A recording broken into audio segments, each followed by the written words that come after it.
Hi everyone, welcome to another session of tool marks. So we were discussing about the types tool marks, what are tools, then we discussed about tool marks, then we discussed about the types of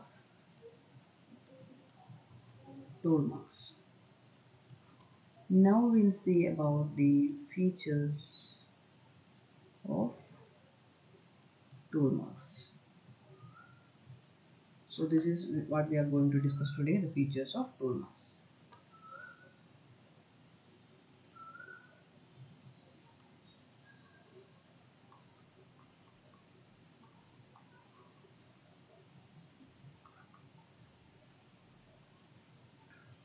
So we already discussed, that is the pattern evidence or the impression evidence. They have two characteristics, that is class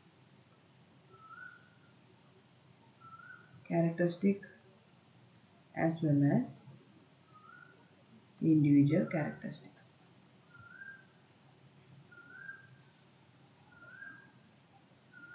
So class characteristics, these are the features produced by similar types of tool. For example, first one, second one.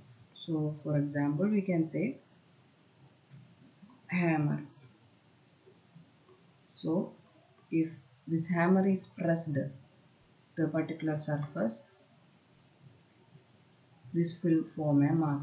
So at one site only we can identify this mark is produced by hammer.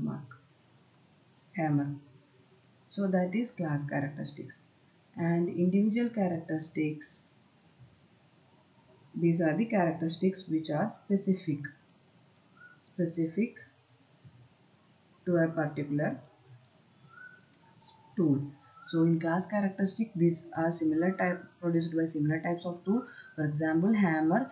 In hammer, this is the surface and in which the hammer is affecting. So this hammer will produce an impression here. So by looking at that impression, we can say that this impression is made by hammer. So that is class characteristics. But which hammer? That is the question. That is the individual characteristics. So which is the tool, particular tool? So which is that particular hammer? We know that this is hammer, that is class characteristics, but which hammer, which is that particular tool, that is individual characteristics. That is this is specific to a tool, that is individual characteristic. So this can be caused by the wear and tear, so by using continuously or by manufacturing defect or anything, these individual characteristics can happen. So next feature is marks can be two-dimensional,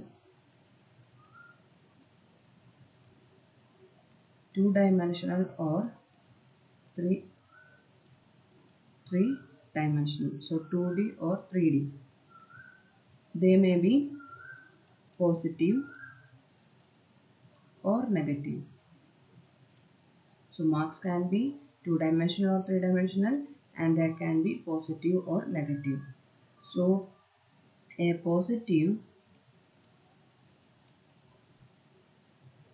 two-dimensional impression is like the mark made by a rubber stamp or a fingerprint.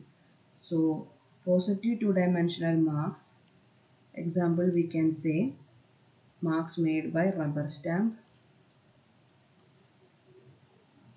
or marks formed by the fingerprint impressions. An ink is coated onto a stamp or a finger and deposited when the ink surface touches the paper. So we are uh, coating ink to this rubber stamp, or for example in our finger. So when we touch this rubber stamp or finger to a particular surface, for example we can tell as a paper,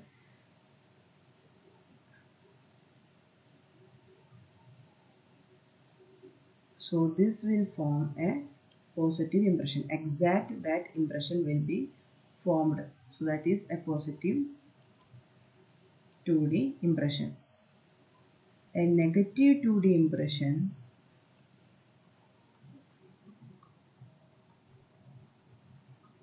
this would be created if you stepped on a freshly waxed floor and lifted some of the wax away with the shoe. So stepping off would leave a dull impression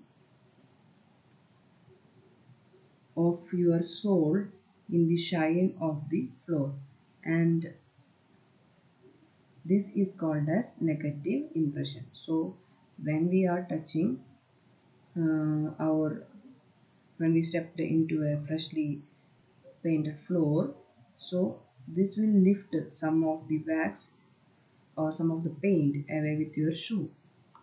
So this will form a dull impression,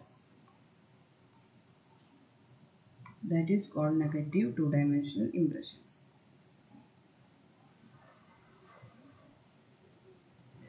Next is, in some kind of cases the impression can be both positive and negative. You should write positive like this only. I'm just writing like this, positive and negative. Such as, for example, we can say comparing a torn tail to the roll it came from. So this is the tape roll. So if we are comparing a toned tape to a roll it came from, that is called both negative and positive impressions. Then about three-dimensional. So most three-dimensional tool marks are positive impressions. So these are mostly positive impressions,